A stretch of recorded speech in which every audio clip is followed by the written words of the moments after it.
I have a question. When did you wake up?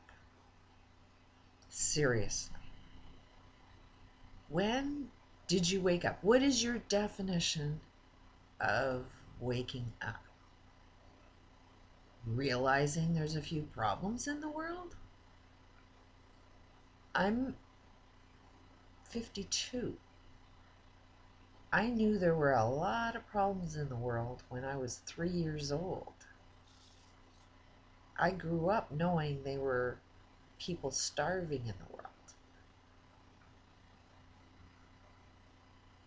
Now, I spent my entire life saying, hey, there's a little bit of a problem in the world. Pretty sure everybody that was hungry is trying to say there's a bit of a problem in the world. Pretty sure every person that is addicted to any type of drug says there's a problem in the world. Anybody that's dying, pretty sure the cause of whatever is making them die is saying there's a bit of a problem in the world. Especially if you're dying from pollution from some company everybody works with. It's like, okay, 52, tried spending most of my life saying, hey, humanity, there's a bit of a problem here, and nobody's listening. Do you think if you're just realizing there's a problem now, you think you're smart? You think you're one up on the problem? I mean, it is the first stage in solving a problem. First stage is recognizing you have a problem. But if it took you this long to recognize there's a bit of a problem, how long is it going to take you to realize there's a solution to every problem? How long will it take humanity to recognize what problem solving looks like? That means two parties having an issue actually walk away the winners, not both parties walk away the losers. Right now, that's our idea of problem solving: is we throw a bomb on them, they throw a bomb on us, we throw a bomb on them, and while we are killing billions of people by throwing our bombs, we're wondering why they're throwing bombs back at us. And it's like, well, because you are the bomber. Nobody remembers who threw the first bomb. It's in our heritage because what you did to us was real bad, so we're going to get you back. How long will it take to realize living the American dream means creating the biggest torture for somebody else? There are opposites, and whatever you live in the extreme, you take away from somebody else. So somebody's going to live in extreme wealth, you're going to create extreme poverty. That is not rocket science. That should be very simple. But then it should have been simple from the day you were born that there were a few problems in the world. Waking up should not mean you recognize there's a problem, because that just says where were you? And wherever you were when you recognize there's a problem, and you now see there's a lot of other people that don't really even see a problem. They're the ones that have the piece of paper that says they are the smartest people in the room. So I'm kind of questioning who are the smartest people in the room, because the smartest people in the room seem to be the ones throwing the bombs. They seem to be the biggest killers. Bankers bankers and lawyers all seem to be, all laws must be broken. We must find that flaw within the system. It's our duty to lie and make them work hard to catch us in that lie. You have to prove that I'm lying. When I try to get child support. Legal aid told me it's next to impossible to prove a lie in court. Trust me, I know. I've been a lawyer all my working life. It's like, okay, how do you tell a lawyer that that's the whole point of court, is proving the lie? You don't go into court saying, yeah, it's impossible to prove a lie. That just means you suck as a lawyer. Because that's the whole point, is proving the lie. The way the structure's set up right now. The legal system, you know, everybody knows. This is common. Every lawyer, every senator, everybody that's a lawyer, which everybody that has a lot of money has a good lawyer, or they are a lawyer. They all know that the justice system isn't perfect, but it's the best we've got. Okay, the ones that are in the control of it, you know, make up the rules on how the justice system works. They're not exactly motivated to fix those little flaws, you know, because then they'd get caught. Then you could prove that they're liars. But right now, you can't prove shit. You can't. It's impossible to prove a lie in court. My lawyer wasn't wrong. It's not like she was a really bad lawyer. She was actually more correct than any other lawyer. It is impossible to prove a lie in court. You have to be the bigger liar. So, do you really think somebody that's profiting off of those lies, you know, and is in the job of fixing those problems is really going to fix it? No. What would you do? You didn't even know there was a problem. Most of the times when you don't know there's a problem, it means you don't know that you're the cause of that problem. That's the unknown problem. You're too busy saying it's them, it's them, it's them, it's them, when in fact it's you. Are you trying to live the American dream? To live the American dream is to live somebody else's torture. Welcome to the American dream. So, if you're just waking up now to there's a few problems, how long is it going to take you to realize what a solution is? The natural instinct, because it's not like, I knew there were a lot of problems. As soon as I started getting beat when I was 3, it's like, okay, something's wrong with the world. Nobody would believe me. I was the one that was wrong all the time. But it's like, okay, these problems are starting to add up. You can't run away from this. This is going to get everybody.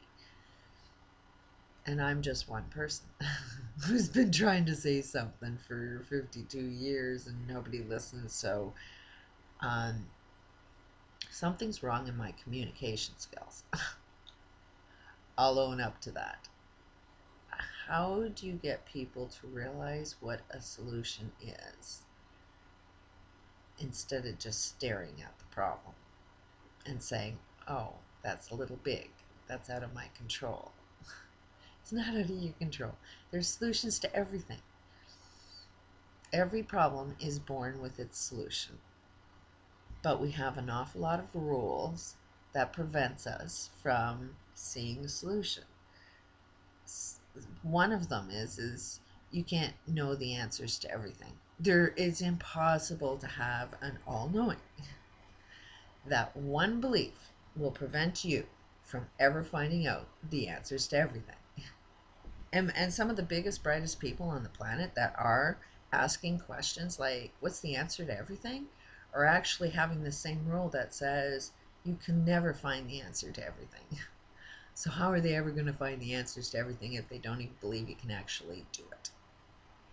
But there is. And it's not... one thing I know about the rule of the all-knowing is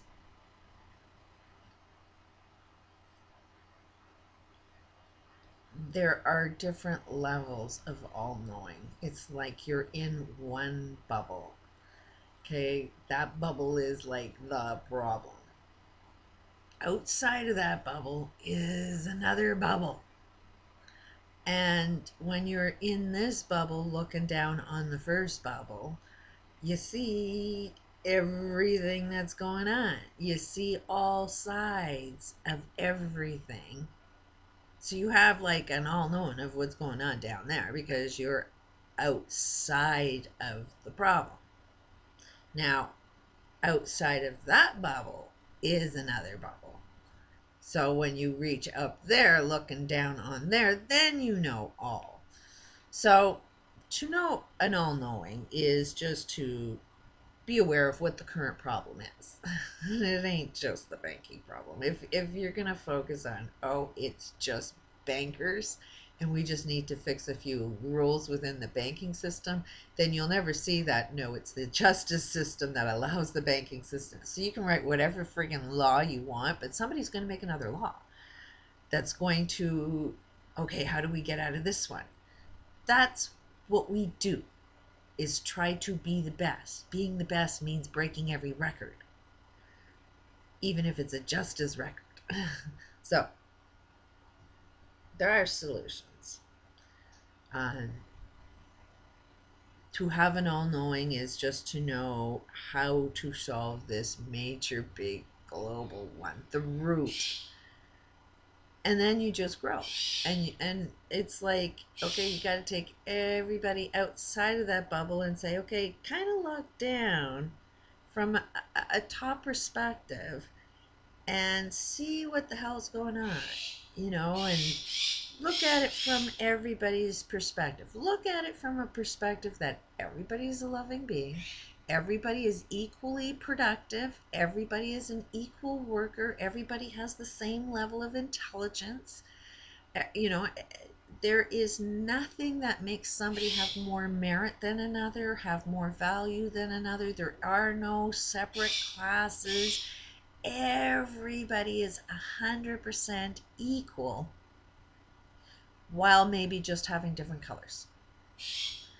There's no no color is better than another color. They're just different colors. And then look at what's going on and try and get a different perspective. Look at everybody lovingly and try and understand what's making this person do that. If I was in their shoes, what would make me act and respond the way they're acting and responding? And see what you're doing. Part of waking up is recognizing your own actions, your own insanity, which I still have them. Part of it is believing in some way, shape, or form, other people will see the same picture that I see. Other people will actually want to dive into the solution of the problem. We have the tools. Technically, if this tool works, then my problem of trying to explain all this should unfold. So it is a matter of me trusting in that tool to know, okay, there's the reason why you had this experience. There's a reason why you found the scientific evidence that proves all illnesses are curable. Cure the causes and you heal. Cancer spontaneous heals itself. Every illness can be spontaneously healed, which has been proven for 20 years. Get rid of the causes that are creating your illnesses. If you don't like to live in poverty, then you have to know how to cure the causes that are creating your poverty. Nobody's going to save you. That should be a given. You've got to save yourself. And the only thing you're lacking is information on how it's done. That's all. It's like you just need a recipe book. And part of opening that recipe book is you got to realize that everything you know to be true turns out to be dead, dead wrong.